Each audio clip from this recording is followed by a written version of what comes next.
تاکہ تجھ کو بری عورت سے بچائے، یعنی بیگانہ عورت کی زبان کی چاپلوسی سے۔ خدا باپ کے زندہ کلام میں سے امثال کی کتاب زناکاری کے خلاف انتباہ، باب 6 20 سے 35ویں آیت تک۔ اے میرے بیٹے، اپنے باپ کے فرمان کو بجا لا اور اپنی ماں کی تعلیم کو نہ چھوڑ۔ ان کو اپنے دل پر باندھے رکھ اور اپنے گلے کا طوق بنا لے۔ یہ چلتے وقت تیری رہبری اور سوتے وقت تیری نگہبانی اور جاگتے وقت تجھ سے باتیں کرے گی، کیونکہ فرمان چراغ ہے اور تعلیم نور اور تربیت کی ملامت حیات کی راہ ہے، تاکہ تجھ کو بری عورت سے بچائے، یعنی بیگانہ عورت کی زبان کی چاپلوسی سے۔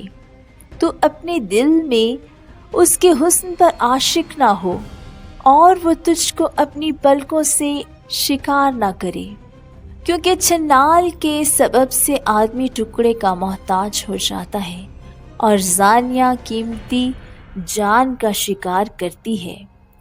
کیا ممکن ہے کہ آدمی اپنے سینہ میں آگ رکھے اور اس کے کپڑے نہ جلیں، یا کوئی انگاروں پر چلے اور اس کے پاؤں نہ جھلسے؟ وہ بھی ایسا ہے جو اپنے پڑوسی کی بیوی کے پاس جاتا ہے، جو کوئی اسے چھوئے بے سزا نہ رہے گا۔ چور اگر بھوک کے مارے اپنا پیٹ بھرنے کو چوری کرے تو لوگ اسے حقیر نہیں جانتے، پر اگر وہ پکڑا جائے تو 7 گنا بھرے گا، اسے اپنے گھر کا سارا مال دینا پڑے گا۔ جو کسی عورت سے زنا کرتا ہے وہ بے عقل ہے، وہی ایسا کرتا ہے جو اپنی جان کو ہلاک کرنا چاہتا ہے۔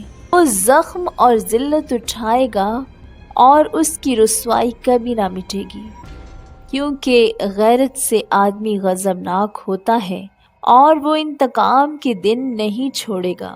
وہ کوئی فدیہ منظور نہیں کرے گا، اور گو تو بہت سے انعام بھی دے تو بھی وہ راضی نہ ہوگا۔ آمین۔